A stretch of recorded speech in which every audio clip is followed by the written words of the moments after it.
Fire Radio. It's a conversation. It's a conversation. We're just up and running. Go, Chris, talk to me, brother. We were just saying, right? Go ahead.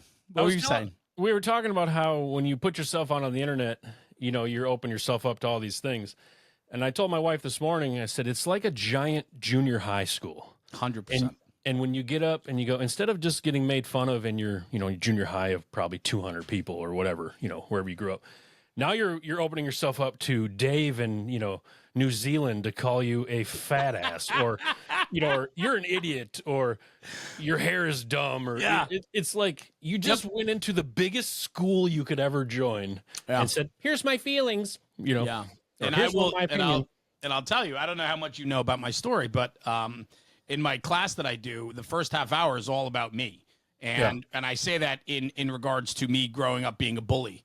Being entitled, having everything was given to me, and I was a piece of shit. And it only over time did I come to realize that I was unhappy with who I truly was. And it took a long time in life to figure out who I wanted to be. Well, and what I'm saying is this: if you asked me 25 years ago if I was willing to tell you that I was a piece of shit in public, you wouldn't have done it. Never in a million years. It takes a strong man, especially a first responder. We're very type A. It takes a big person to stand up and go, hey, I've made some mistakes. Here they are, so you don't make them. Or here's a feeling or a thought. Or because, you raise your hand in a room full of firemen, they're going to jump on you, So humility is not often talked about in the fire service. Yeah. When you have a room of alphas, but here's the thing, right? Outside of the strategy and tactics of things, you fall down on the fire ground. We make mistakes every single day as we're going to fires. No doubt. What do you do with that? Do you bury your head in the sand and be like, I might not have to do that ever again, so I'm not worried about it? Or do you pick up your game and go at it? The other side of humility is being honest and transparent with those that you spend so much time with. Absolutely. I bring up a point with the guys and what we're doing. I said, look, the first people that understand what we're doing, what we're trying to accomplish, are the people that are on the engine. Yes. Those are the first line of defense of people that actually understand what we were going through, or, the sounds, the smells, the trauma, the dangers, and they're the first people we should be talking to about where we went wrong or what we can do better, or, when it comes to mental health, they're the people we should be talking to first. So it's like banging your head on the door. And I'm sure after 6 years, boy, people just... they want to listen, but they just don't want to talk too much. It's swimming upstream. Yes. I think what's really interesting about where we are with all of this, you're getting into this. I saw your podcast is out there now. CIV Conversation is Ventilation. We're going to go down that road. I want to learn all about who you are and what you are and what's important to you. And I'm excited for this conversation because, to be honest, one of the guys in your job reached out to me and said, you need to get in touch with this guy. He's got a great message and he's doing good things for us. And so that's about all I know about you, other than I think I watched like episode 2 or something that you did. And I watched, some of that and I was like, man, I like this. Like, so there's this instant connection between us. Absolutely. And we're all firemen. We all have that type A mentality, and it really just takes that little nudge. I've made the comment before to the guys, like, you could walk into any fire station, walk up to a guy or a girl in a blue shirt, and you instantly, we have so much in common. Yes. And we can sit down at any table with a cup of black coffee, and 3 hours will go by of conversation. We're just stubborn. Sometimes we don't want to do it. But, and that's kind of what we're trying to do here. And I don't know. It takes work. It takes a lot of work. I mean, you're doing this because it's important to you. Yes. That you're outside of your job now, doubling down on the job by putting together a podcast where you can share your thoughts, insights, ideas, knowledge gained, all those things. I was forced into it, actually. You don't have to do it, though, do you? No. Right. But it was weird because I was forced, and then to be completely transparent, I didn't want to make eye contact with the problem. Right. And I thought, I'm going to do 4 more years. I'm going to not make eye contact with what I know is broken, and then I'm going to go home. I'm going to leave it, right? And then it kept coming up, and people kept coming up to me and unloading on things, or we'd go on a bad call and people wanted to talk, and they always gravitated towards me. And I'm like, why? And then it just kept the universe just kept reminding me, you're supposed to be doing this. And then they're like, this needs to be a podcast. And I'm like, I don't want to do that. I don't want to put my fat head on the internet in the giant junior high and be made fun of. But here we are. Why are they gravitating to you? Let me ask, have you figured that out yet? People say I'm relatable. I have a really carefree attitude. I get along with everyone. Mm-hmm. You could, and I don't want to toot my own horn, but I think you could throw me in a room of just about anybody, and in a half hour, we're all going to be friends. I get it. And so I could get up in front of 1,000 people right now with a topic that you just handed me, and we'll talk for an hour. And I'm right there with you. And so I don't have a fear of, to speak. I've been to community college 3 times, dropped out all 3 times, but I've taken speech so many times. The fear of getting up in front of, I can get up in front of anybody. Yes. I don't care. I'm the same way. And I'm relatable, and I've been a senior fireman my whole career, and that's kind of a story for another time maybe, but I never promoted. So when the guys look at me as this gray-haired older guy, who's easy to talk to, I think people just are gravitated towards it, and it's just my role. I've had people tell me that. This is just what you do. And I had to accept that, and I do now. So But have you always been that way or that guy, or did you have to find it? Because I know for me, the person I am today is certainly not the guy I was last week, let alone 10, 15, 20 years ago, right? And so, Sure. I have really settled into and have really focused on myself to understand who I want to be. And then that comes from what people are telling you and how people look at you and want you in their lives. And then you realize kind of like where you fit in. One of my most favorite things talking about the fire service is knowing where to fit in. It takes an incredible self-awareness. You have to find your role, and exactly, like, where do I fit in this scenario, or where, I think we all have a job to play. And I think I spent a long time at the first few years, not only not dealing with some of the calls that were kind of brought up and like, whoa, all this new information. But then on top of that, I really didn't know where I fit. And oddly, it's coming now towards the end of my career, but this is just the beginning, and I don't see this ending in 4 years. I'm hoping it doesn't. And, you've been at it for 6, and I think there's always going to be room for people like you and I just to go start conversations, And I think it's important. And as we're moving forward, I'm finding that if I'm not facilitating the conversation, sometimes they're not even happening anymore. And I'm not just talking with a podcast or social media platform. I'm talking about my firehouse. I'm talking about the fire ground. I'm talking about, places in life that if I'm not there to make the connection or to start the conversation, we might not even have the conversation. I had a guy come up to me about a year ago.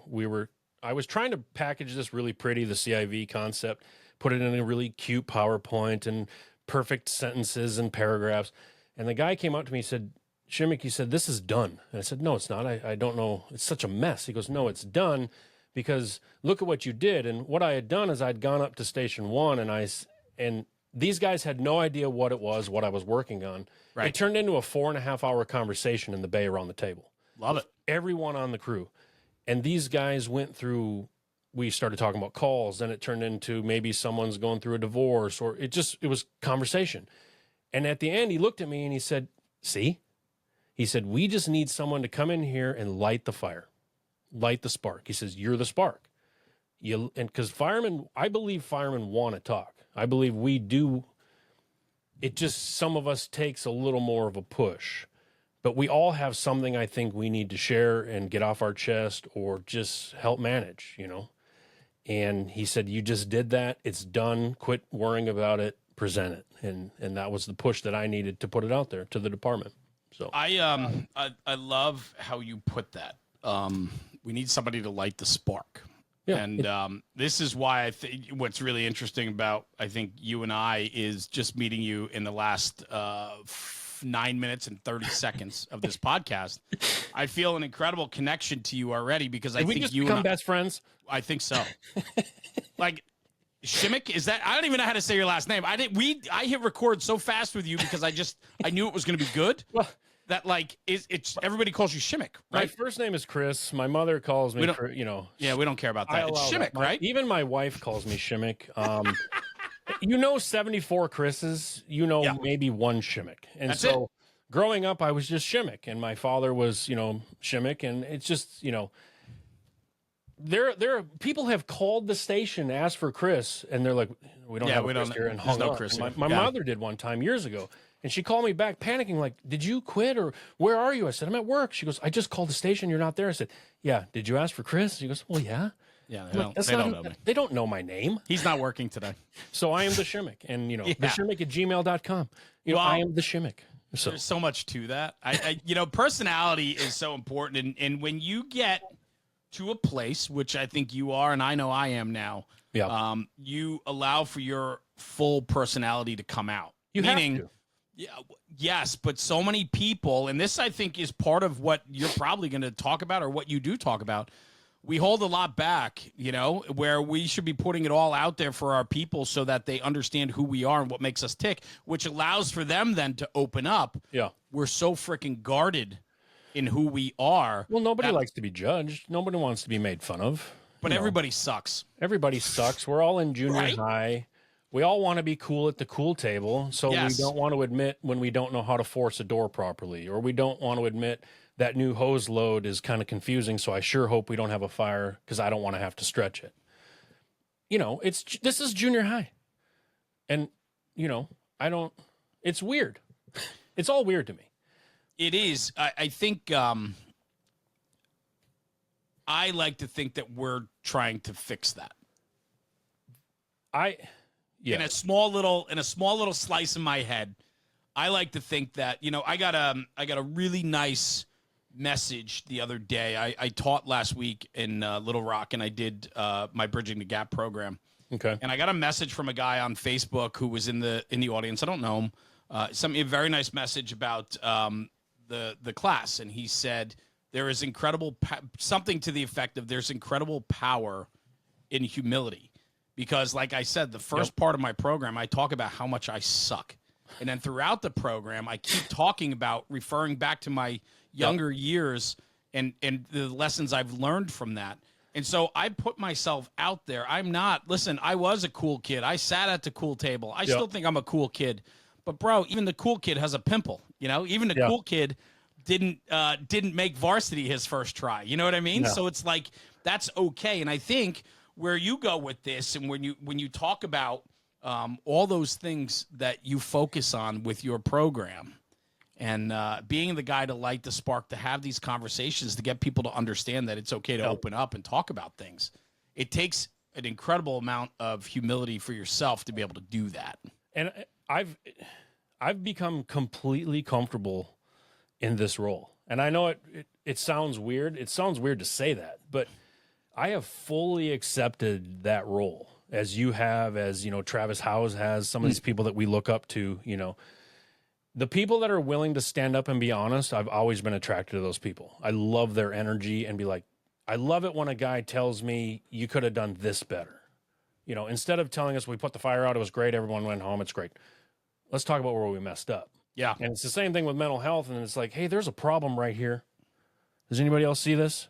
And nobody wants to talk about it, so it's like, well, somebody's got to get up and say something. And in my department, and and it's spreading out, and it's all, every conversation I've had has always been positive, which is, do you find that? Once you start that conversation, I think it's always been a positive thing.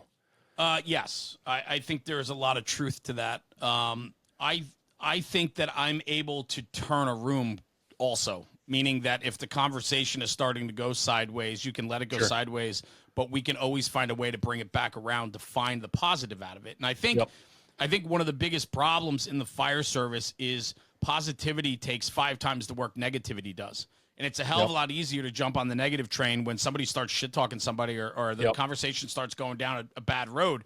It's a lot easier to jump on and dump than it is to be that stop, right? It's to be that, hold on, guys. Let's look at ourselves for a minute. We're gonna talk trash about that second due company. Yeah. Guess what? We didn't perform either, right? And that's a lot harder to be the guy to facilitate that part of the conversation than it is to just keep dumping and go down that negative road. And so Yes, I think positivity is, I think everybody wants more of it. I think we're in a place today that negativity is running rampant, and it's not just the fire service, it's society. Yep. It's politics, it's your corporate job, it's family life. It is, we have gotten to a place where our guard is so up for our own selves that we won't drop our guard to pick our head up and look around to others. And I think it's like the fire service, society's become more about the individual than it has about society, about civility. I mean, I grew up in a house where my father was the mayor and he was councilman and he was on every board and commission. He grew, he was proud of his town and wanted to give back to it and became a volunteer fireman there. Like, that's the type of house I grew up in. I grew up in a house of service where you looked to your neighbor. You went outside and took your neighbor's garbage cans in when you were taking your own in because they didn't get to it yet. Yeah. Like, that's where we need to get back to. We've lost that. Yeah. We also, to add to that, we also, I think we need to take better care of the new guys. And when I say guys, I mean men and women, of course. I'm not trying to say women don't belong, because I think there's a place, and I don't have a problem with women in the fire service. But when the new guys come through the door on day one, I don't think we do a good enough job preparing them and caring for them as they move. Their first 365 days on the job, I think, when we're working, Kaylin and I are going to work on that. I don't know if you saw episode 6. It's a must watch. It's a must listen episode. This guy has quickly become, he's going to be a big hitter when it comes to his story and what's going on. And we talked about how we don't take good enough care at the beginning and mentor these people when they come through the door. And they get thrown all this trauma and fires and wrecks. And, in our city, if you call 911, you get a fire truck. We go to everything. So when you go to the hangings, the shootings, the murders, these are things that you're not prepared for, I think, in the fire service in recruit school. We have to do a better job. Yeah, and that's what I love. So the whole conversation is ventilation, right? The program that you do. Yep. The way it was explained to me before I started watching some of your content was it's the missing chapter from recruit school. And go ahead. No, please. I was just going to add that is, it's coming at the very beginning. We didn't really know what this is. And so we thought, let's just get on here and start talking, and it'll show itself what it wants to be. And one of the first things that came up was that missing chapter. No one told me in recruit school in 2004, or it didn't dawn on me that I was going to go to a hanging. Well, third shift into my career, I'm at a hanging. Yeah. And now the sounds of the family in the kitchen screaming, the mother, the sight of the son hanging by his neck with his eyes open, and you're standing there at EMT basic, fresh out of recruit school, and you're like, whoa, you're hit with all these things, and then nobody talks about it. And so no one helped manage those thoughts and feelings. And, so we it's one example of where we can do a better job. Simple as that. I would agree with you. And I look at, the first thought I had was, especially when you're that 19, 20-year-old kid. And then I'm like, nope. It has nothing to do with age. If you've never been exposed to it, you've never had to deal with it. Nobody ever should have to or want to. We have to, of course. But age doesn't matter. You could be a 35-year-old man and never have seen somebody hanging from their garage rafter, right? Like, it will take its toll. Mm-hmm. How do we do better at that? Because I think what we do is it's easier to bury it than it is to talk about it, obviously. Well, that's what we've been doing, and that's what doesn't work. But I admit, doesn't work. 100%. But what I'm getting at is you're looking at, say, the recruit school, the missing chapter. Yep. How do we introduce the way we look at topic it right now? Yeah. I think we're putting pen to paper now and we're outlining what this is going to look like. We want to take the first 365 days of their career, and we want to kind of almost in a way create an SOG. And it's almost like your senior fireman on that engine is going to have an SOG on how to manage the new guy. And it's going to dive into everything from understanding where things are in the medical bag, understanding what it's like to hook up the 12 leads or, stuff like that. And then also how to manage the mental health side of things. And they're going to be tasked with, having these conversations and going to them and going, sitting at the station after a bad call and starting conversations with them and letting them know that it's okay if they have some questions, and it's okay if they're having some weird feelings about what we just did, because we did too when we did it, right? Everyone has a first time. And so we got to do a better job, in my opinion, of making them understand it's okay to feel this way. We're going to talk about it now, and we're going to continue talking about it because we realize we need to do a better job. Simple as that. Bear with me. I'm writing something down here. You just said something that really stands out to me. Everyone has had a first time. Everyone, there's not a single first responder that hasn't had that call. Everyone's held a dead child at some point. Why do we make the new guy who's 3 weeks out of recruit school think he's weird for feeling sad about that, when every one of us in a blue shirt can go, yeah, I remember the first time I held a dead child. Why don't we talk about that? Because we don't want to. They're going to end up pacing the ramp, asking the questions, which I did an episode on that. They're ramp pacing at 3 a.m. while everyone else goes to bed. The questions will start off easy, like, why am I crying? Or why am I not crying? Should I be crying? Should I go home? If I left right now, would they notice? Should I quit my job? Am I weak? The questions get darker and darker as the night goes on, as you're out there by yourself, pacing the front of the station. The guys get up in the morning, they're all sleeping. So you're like, well, it's got to be me. I'm the problem. Well, no. They've stuffed it down and they don't want to talk about it. You're the new guy creating trauma by not talking about it. They get up in the morning, have coffee, no one talks about it. You're like, surely next shift they're going to come in, we're going to talk about that call, that hanging, the screaming. I can close my eyes right now and hear the screaming from 20 years ago. We all have that call. Next shift, no one talks about it. We still haven't talked about it. Never will. Why do we do that to each other? It's easier. It's easier. It's the path of least resistance. Mm-hmm. I'm thinking about it. I'm just playing over just a lot of different things in my brain right now.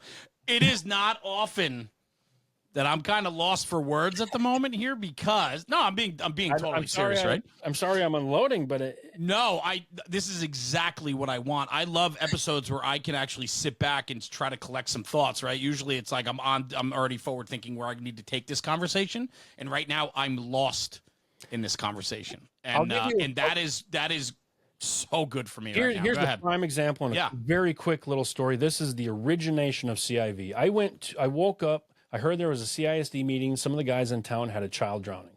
Something in me said, go to that meeting. So I got dressed real quick, ran into town. And you had nothing to do with it, right? I was not on this call. I walked in late to the meeting. I listened. These guys were pouring their hearts out, as you can imagine, okay? Anytime there's children involved, I don't even need to say it, but I will, grown men crumble. We crumble when there's children involved. These guys were losing their minds, having a hard time, crying, going through the call. What could we have done better? What could we do quicker? At the end, I raised my hand and said, guys, do you mind if I say something?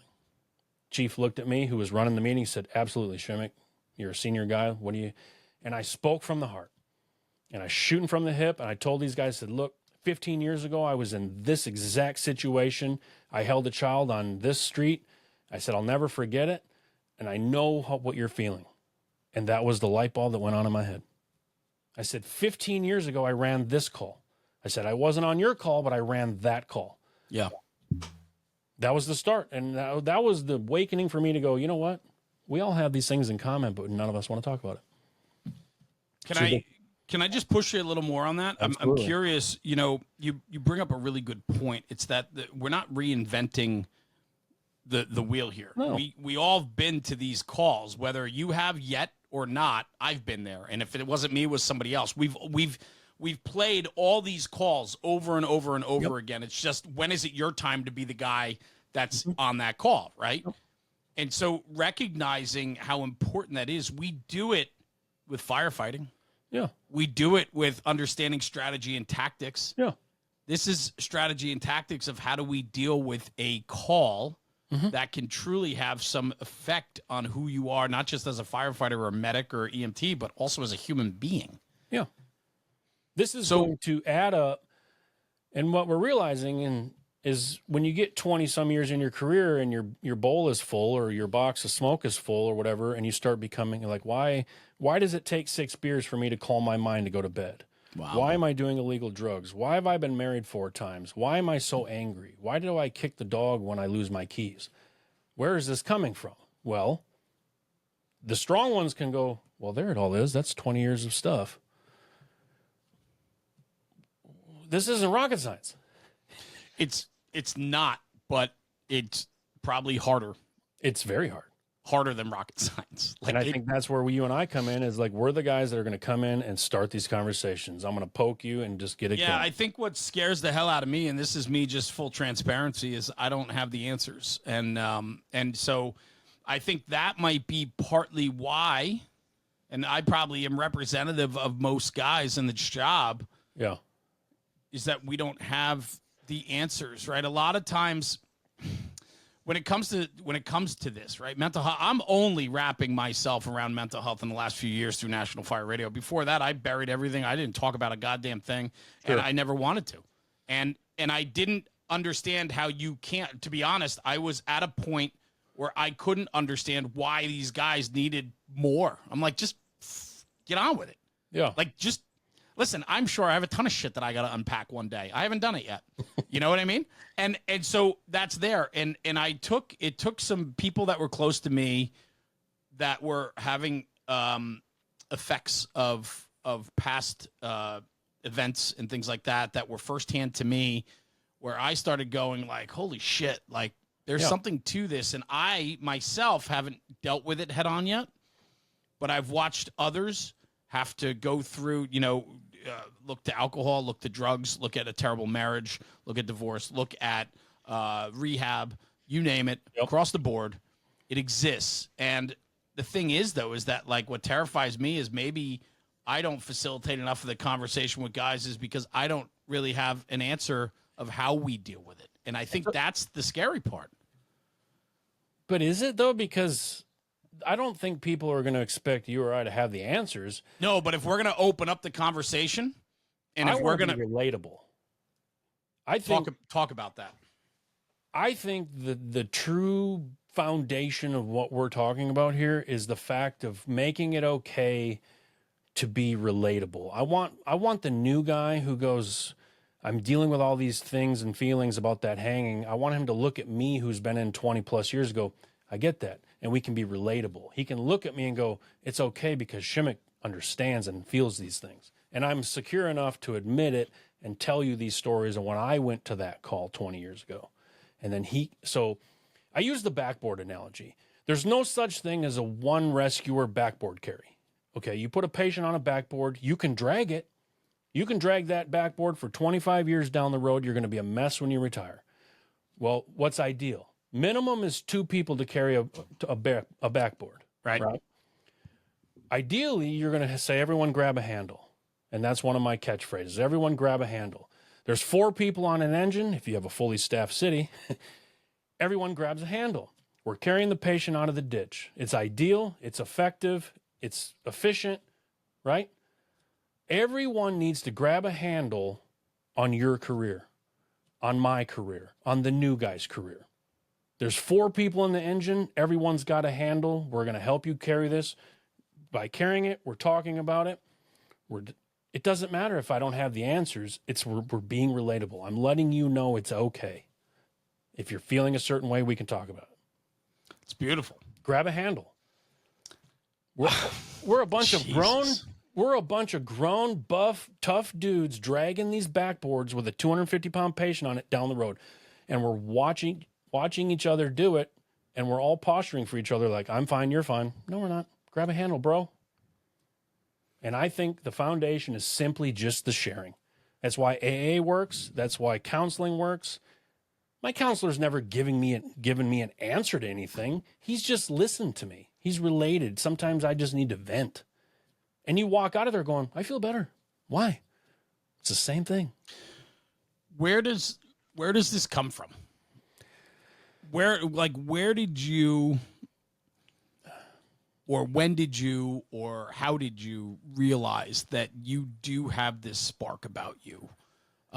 Because I think what you're doing, for the fact that one of the guys in your job reached out to me and said, this is a guy you got to talk to, right? We have a community with National Fire Radio. Yep. We do a tremendous amount of downloads, and we have a community of people that are that trust our word in our podcast.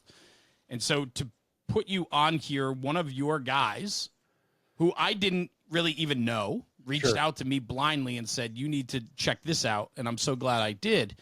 But they believe that much value in your message and who you are. Where the hell does this all come from, man? I don't know. I think I've battled with my own stuff growing up. You know, mental health has always been an issue. Sometimes it's bad, sometimes it's good, but you know, I think we all struggle. Then I got into this field, got exposed to a few things that, you know, they didn't. I think I would be in a different place today if we would have had a senior guy manage me different. And that's why now I want to turn around and go, I'm not going to let you feel this. I want to help you be better, because in 20 years, you can buy me a beer and say, I appreciate what you said 20 years ago. And it's as simply as just turning around and going, I'm going to take better care of you. And if we get in that mindset, that good things happen. Simple. Yeah. Did you have moments with, I mean, I get it. You know, we've all been there and have had our moments, but those moments for you, did you come apart? Like, not to go down too personal but I'm curious. Yeah, because what I'm really curious about is, like, you know, you've said mental health has been a topic for you for quite a while, quite a long time. I didn't know it, though. Okay.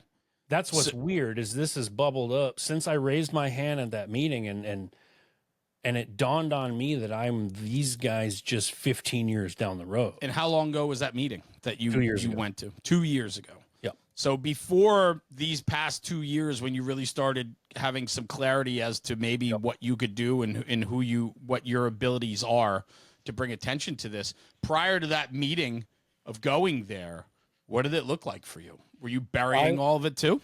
I was the guy. I challenge you to find someone who says, I've never worked when it was time to work. Okay. Been to a lot of big fires. I do my job. Okay. But I was the guy that was going to find a way to just kind of blend into the wall. So one of my biggest mistakes in my career, and we had a guy, lieutenant, that was very knowledgeable. Okay. And through some of the things that happened early on, I became this guy that says, just manage this scene until he gets here. Okay. Engine 1, rescue 1 is coming. And so we would pull up on, let's say, a horrific head-on, multiple patients, 2 DOAs, 3, just a carload of people and trauma, and we're going to need extrication. We're going to need advanced rescue stuff, techniques, whatever. My mind would be like, let's take C-spine. We're going to hold on until he gets here. I never wanted to be the guy that had to know what to do. I wanted to be the guy that would maintain until the guy who knew what to do got here. When he retired, it started a little bit of a tailspin for me, because I said, well, who's the guy now? Who's coming? Because I don't feel confident to know what to do. Because you know how we're expected to know every answer for every situation. Yes. That creates a lot of anxiety in people, because we sit around going, well, when that bus load of, that volleyball team riding down the interstate right now, when that overturns, we have 40 patients. We're going to be quickly outnumbered. We're going to be lacking, ambulances. Where are we going to land the helicopter? Do you know what to do? Can you set up a rope rescue and rappel off the bridge? Would you put your mother on the end of that rope? No. Have I been to the rope classes? Yeah. But do I feel confident? No. So I'm just going to back up a little bit and, just blend in. And blending in, was that always a theme for you growing up? Yeah. I was real good in the Army. I was right there in the middle. Never came in first, never came in last. I've made a career out of it. That's one of my faults. That's one of the things I screwed up on. Why do you consider that a screw? That's what I'm curious about. Why is that a screw up? Well, because, in my mind, you pull up on a rope rescue, I should have more confidence in myself. Okay. Right. And part of it, and most of it is my fault. Okay. I've been offered the training. I have the training. I don't practice it enough. I haven't done enough on my off days to go to more training, or, it needs to be more of a priority. And I didn't make it a priority. I made a priority on blending in, managing. Let's just get through the shift. Right. So, yeah, that's interesting to me though, because there's so many disciplines. I mean, not just in the fire service, but in life. But you can't be a master of everything. no, but there's a confidence level that all of us, I think, need to have. And, Agreed. Where do you gain your confidence today? Like, I'm trying to put the pieces together here to see like the growth, right? Like so if you see a bunch of new guys coming in, 19, 20-year-old kids, and I just know where I went wrong. And there's something in here that just doesn't want to leave it like this. I want to start them on a better path, because someday when they're lieutenants, they're going to turn around and treat their crew and their new guys different. It's a snowball effect. And I don't know why, but here we are. I love it. I mean, I'm not trying to get into, I'm not trying to like dissect all this, but I'm always curious about like the evolution of like how we get to where we are. And I know my own story, right? Yeah, I guess there's some gray areas where I'm like, how did I make the leap from that to that? I don't know, right? But for you, making a career out of blending in, and now all of a sudden, you know, in the last few years, it's almost like you found your calling. I did, in a way. And it was, I tried to ignore it. I did for a few months. That's why I was just going to say that to you, because that's usually what happens. My wife will tell you, the guys at work will tell you, I would go a 2-3 month, spell where I'd be like, let's not make eye contact. And, and then something would happen. And then I would be, sitting with a good friend of mine, talking through a traumatic call, and then it would come back up. And then it just kept coming up, and it was almost like the universe saying, this is where you should be. This is the path you're on. This is who you're supposed to be. And you got to be willing to listen. Yes. And I've completely accepted it. And here we are. What has that done for you personally? Because here, let me break that question down a little bit, because for me, I often don't take time to pause and think about where I am with my message today. And if I'm affecting any positive change, negative change, I don't listen to the cheering. I don't listen to the negative, right? It's kind of like, I do this because this is what I think I need to do. And I think that I'm okay at it. And I think I have a message to share, whether you like that or not.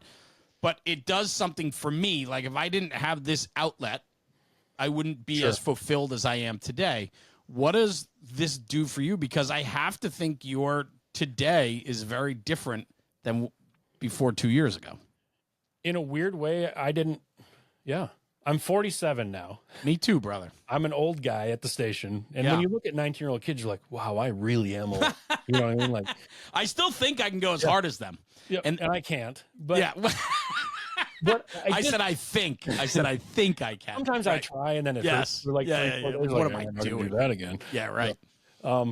It just, I don't know. Sometimes, you're just, some people just have it. And some, my uncle, we were in Mexico before I presented to the city, and I was really nervous about standing up and going, hey, because once you put it out there, as you know, it's out there.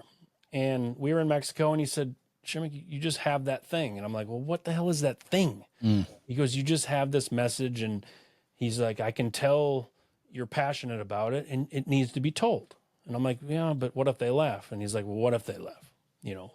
Somebody's always going to laugh, and it's okay. And I don't know. Honestly, what was the question? Well, what has it done for you, right? Because here's the thing, right? Go ahead.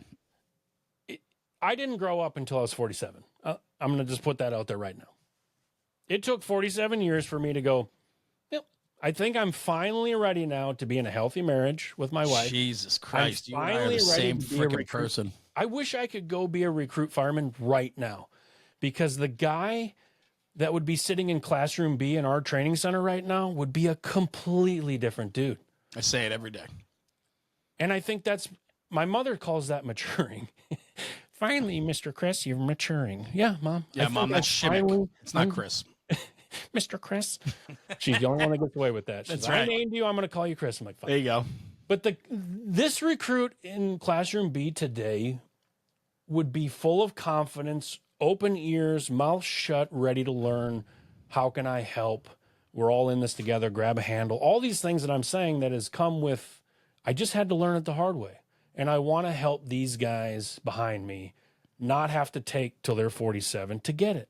You know what I love about your story is there's a lot of similarities here between you and myself.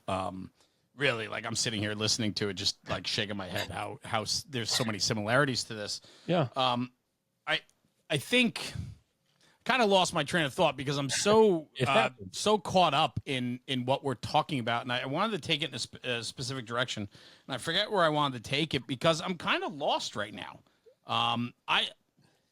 You're putting yourself out there now more than you've ever done before. From a guy that blended in, that just wanted to be in the middle, just run the middle of the road, to a guy today that's willing to stand up in front of his own department, host a biggest podcast. Junior high school in the world, the internet. Yeah. And it took to 47 years old to understand that now's the time to do this. Mm-hmm. I often say in my program, with maturity comes clarity. And I'm not saying that I'm mature by any means, but I have matured. And I have started realizing that things are starting to clear up in my brain about how I want to be and who I want to be. I've never felt more laser focused and mature and on target as I do right now at 47. Love it. I wish I could go back to the 20-year-old Shimek and go, you're going to be fine. Yep. I wish. But essentially that's what we're trying to do is I want that 20-year-old kid to look at you and look at me and look at Travis, look at all these people that are trying to help and go, look, you know what I mean? Yes. Do I have the answers? I do. No. Am I willing to talk to you about my failures just as easily as my successes? Yes. Let's talk about it. I think what's equally important, though, is as much as we'd like to go back if we could, because we'd be different, it probably wouldn't have gotten us to where we are today. No. And so what I do is I look back at my story and I say the story is what shaped me to be who I am today. Sure. And if I took it different, if I went left instead of right, if I zigged instead of zagged, I probably wouldn't be here right now talking with you. And so I'm grateful for my journey. And I think like the fire service, you have to respect the process of life, but you have to be willing to listen. And I think that's the message is like what you said before. I said to you, like, write that down. You have to listen to your journey. And it was calling you. You had people constantly mentioning it to you that you're the spark. There's something about you. People would come and talk to you about their journey and their toughness, the things that they're dealing with. And the world was speaking to you. And you finally said, okay, I got to do something about this. What if it's that simple? It's gorgeous. What if in 20 years, That's beautiful. Are you kidding me? We're sitting around having a beer in 20 years, and you're like, hey, isn't it funny how over 20 years, nothing has changed? It's literally that simple. And if that's all is needed is for certain people, and if that's you and I, that's great. If for people just to stand up and go, it's okay, guys. Sometimes that's all. It's so simple. This is AA. Yeah. Here's the problem, though, right? Here's the problem. We overcomplicate everything. Well, and so as simple as this can be, we don't make it simple. We make it challenging for our people. We put roadblocks in. We put speed bumps in. We're constantly looking at that negative and not the positive. We don't keep anything simple. You look at the fire service today, strategy and tactics wise, and what do you get? You get people repackaging old school values and old school ways of doing things and just repackaging with new names and new terms and this and that. We're overcomplicating it. We overcomplicate everything in the fire service. But we need to make our own well-being the most simple conversation about it. Because if we're not good, I say this all the time, if we're not good personally, we're not going to be good in the firehouse. 100%. But that needs to be on the wall at the fire station. There right now, there is a guy or girl. There's a first responder sitting in the bay behind the engine who is just down, and nobody sees it. No one's taking 10 minutes out of their day to get past the "you good," because that never works. To sit down with a cup of coffee and go, "What's up? You're not acting right. You're acting different. Let me help you carry that backboard." He or she is sitting behind the engine right now. And if that was written on the wall, or if somebody with a positive attitude walked by and noticed, take the time. Simple conversation.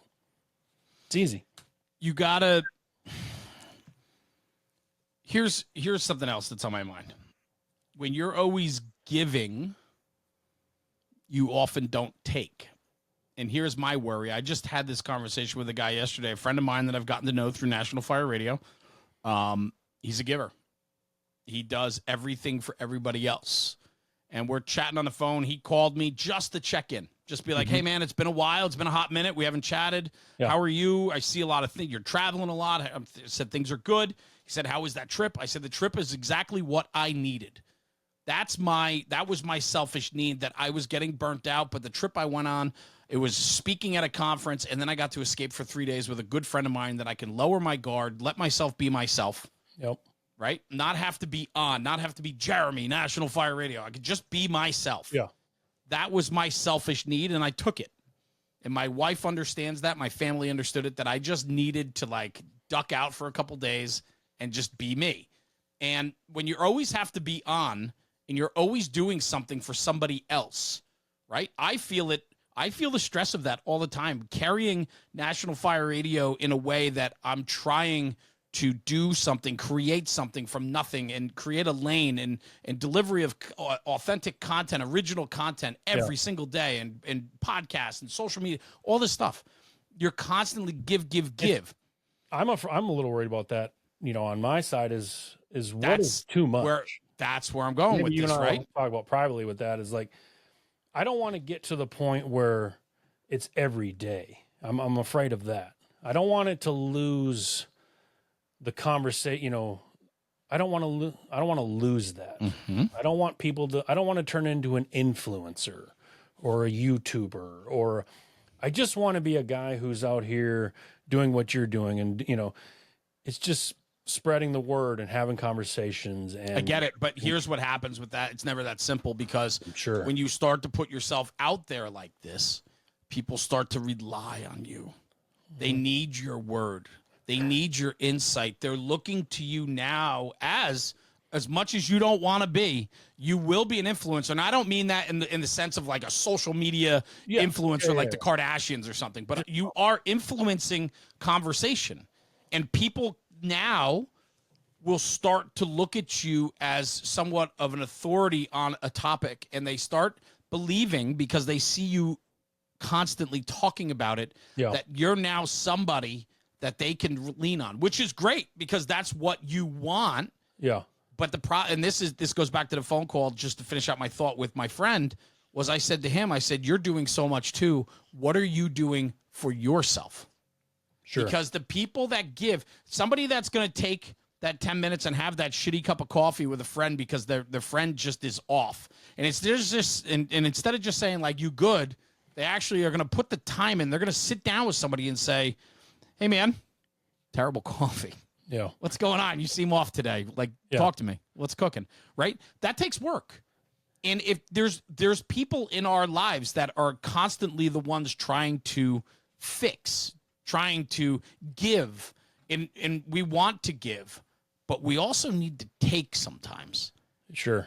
And so I throw that out there as people that give, we need to keep an eye on them too, to make sure that they're getting what they need to. Right. I think you can maybe look at me, you're 6 years ahead of me. I right now I feel like I'm getting a lot from the conversations. 100%. Yep. And I knew you would agree with that or understand what I'm saying, because it's helped me tremendously. And then it fuels it, because it goes back into the fuel tank where now I want to get on here and talk about something, or I want to keep pushing forward, because the private conversations I have with these guys, or, it's helping me. at the same time. So in a weird way, I think I'm in my healing phase too. Mm-hmm. So, 5-6 years from now, if I'm still here doing this, what will it look like? I don't know. We'll let the universe decide that. Yeah, 100%. What I would just caution you and say, just keep an eye on yourself. Absolutely. And I appreciate, yeah. I've been there, live it. And, and it is when people come to rely on you, and I've had some very deep messages come through and so on. And you realize the impact that you can have, how you affect people's careers, how you affect their lives, their marriages, their being a father or mother, all those things, man. It all comes with all of this. And I think, though, that this is the beautiful thing about what you're doing. You've created a platform around your story, and you're bringing to light topics that everyone is dealing with. We all have struggles, and we all have the difficult times. And in this profession, EMS, police, fire, military, we're all struggling with PTSD. We're all struggling with all sorts of aspects of the job that can be incredibly challenging. And you're right.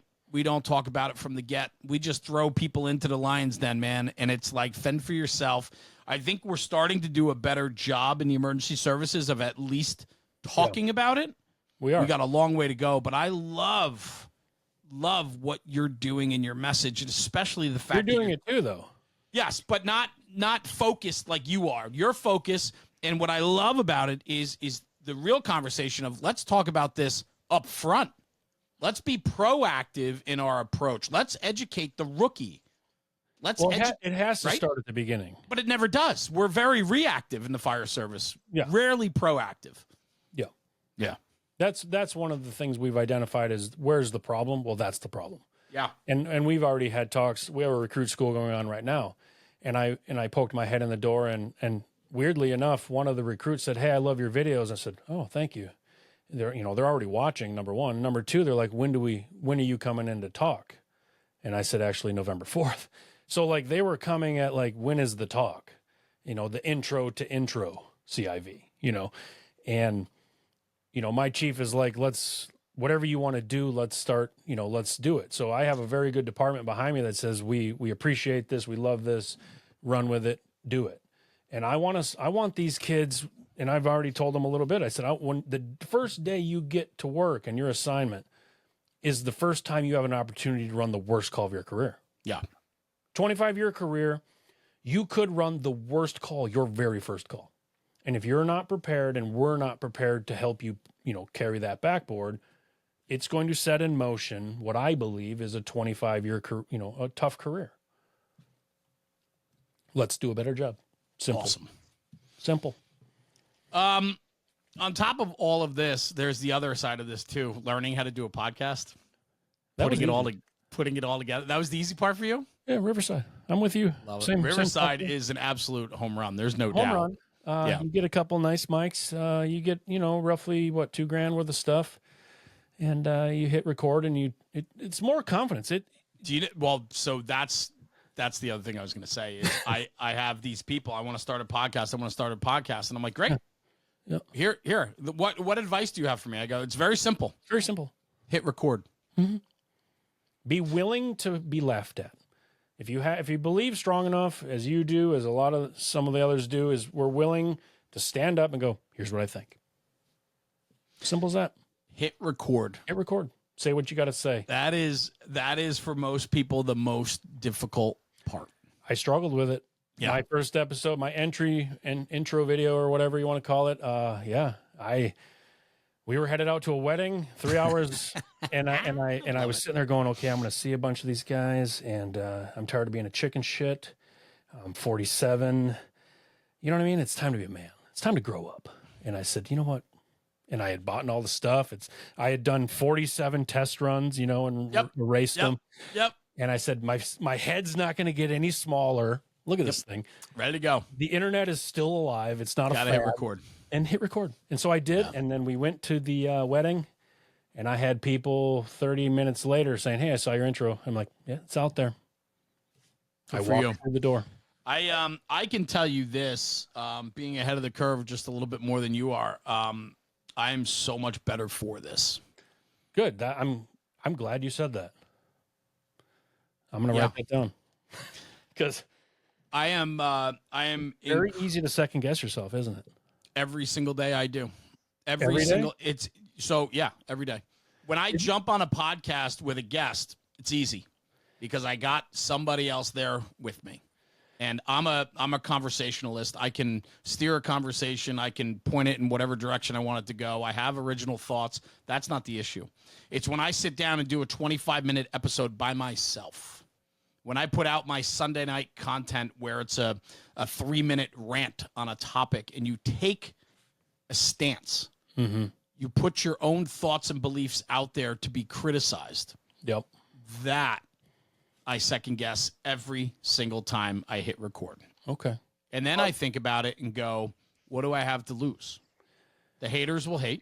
Well, you're already out. And if I can reach one guy, one, if it resonates with one person, it's a win in my book. Absolutely. And you may never know the effect you've had on people. Correct. There's a good chance 90% of what the good that you're doing is not even I will never hear about it. Recognized. Yep.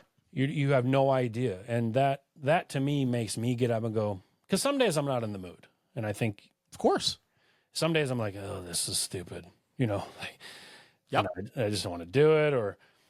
But then something happens and you get that fire lit up again. But the thought of knowing that in 20 years, someone might watch an episode and it's what they needed to hear at that time, so they don't commit suicide or they don't, there's a lot of people that are really hurting. And if something I say can help them, great. Bro, everything we do is in perpetuity, right? So, as we put ourselves out there, and this is what's fun about, for me, is my great, great, great, great, great grandkids will know who their great, great, great, great, great grandfather was. Yeah. And what he believed. Yeah. The words that came out of his mouth are recorded. Yeah. And ultimately, I'm a huge legacy guy, and I never understood the value of that, the implications of how important your legacy actually is. But at the end of the day, I do want to know that I was regarded as putting it out there and being a person that made a difference. Yeah. And it's the Boy Scout way. You leave it better than you found it. I think that's what we're all supposed to be doing, right? I hope so. If we can think so. Remind each other. Sometimes, we're all guilty of losing that mindset once in a while, but if we all get back to leave it better than you found it. The new guys, we don't need to be so hard on him. Let's help him. We can still be hard on him, but let's make sure the guys coming up behind us are better. So what do you want to do with all this? Do we got an end game here, or is this just, we're just getting started? I don't know. I love that. That's what I was hoping you were going to say. I'm letting the universe tell me, when you reached out and said, hey, someone reached out to me, I'd love for you to be on the podcast. And I was like, fuck yeah. If somebody called me after seeing this and said, I'd love you to come talk to my volunteer department in, Nebraska, I'd be like, yep.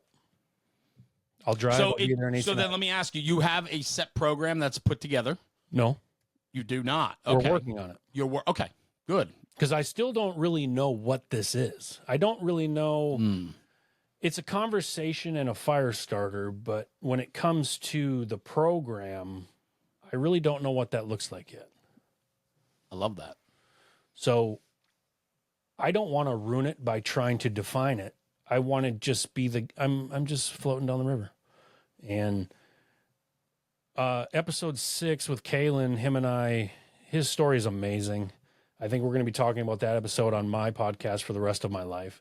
Him and I are talking about a book idea of creating a career ladder book because when he was in the Marine Corps, they handed him a book and it said, here's what your career should look like.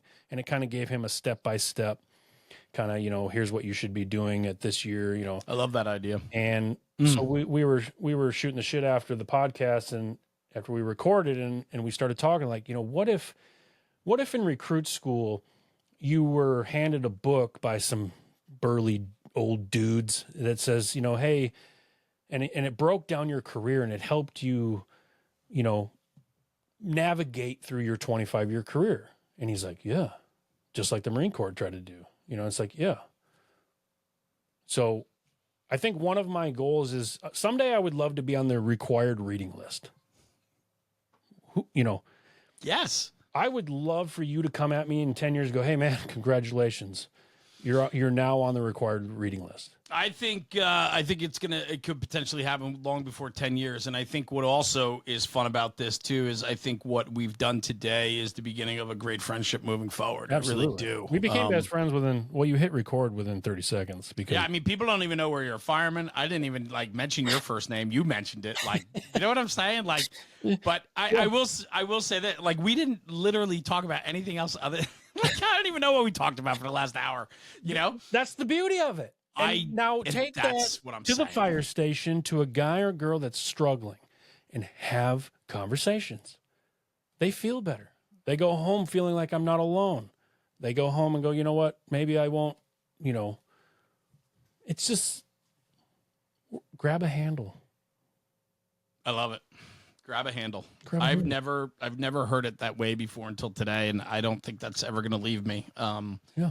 That is really just a great analogy of what we need to be doing. Every first responder has carried a backboard up an embankment from a wreck. And everyone, when you grab a handle and you get that patient up to the road, get them on the stretcher, grab a handle.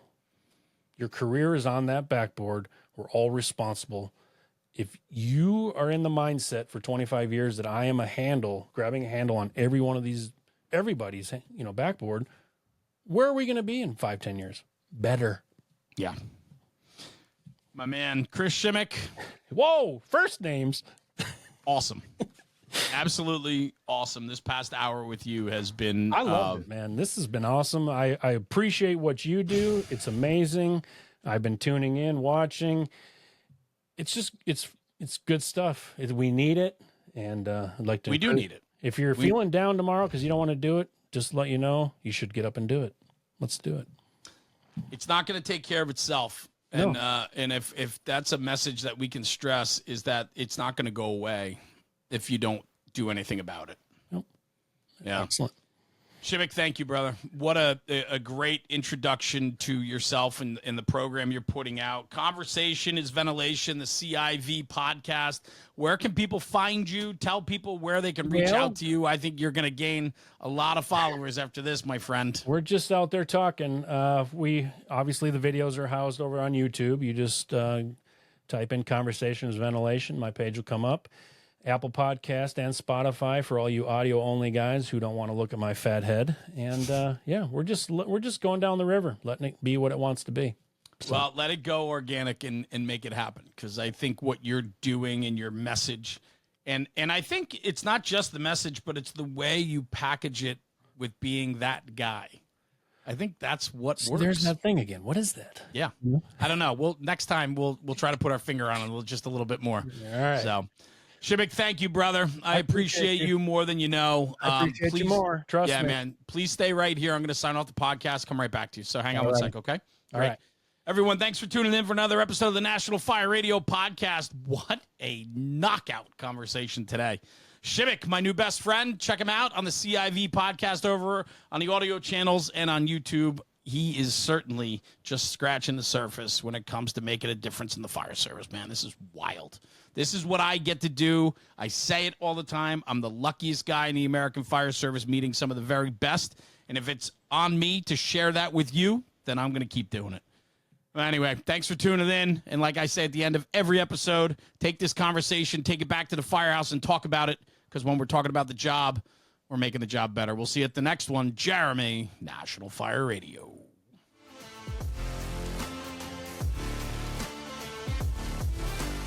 National Fire Radio.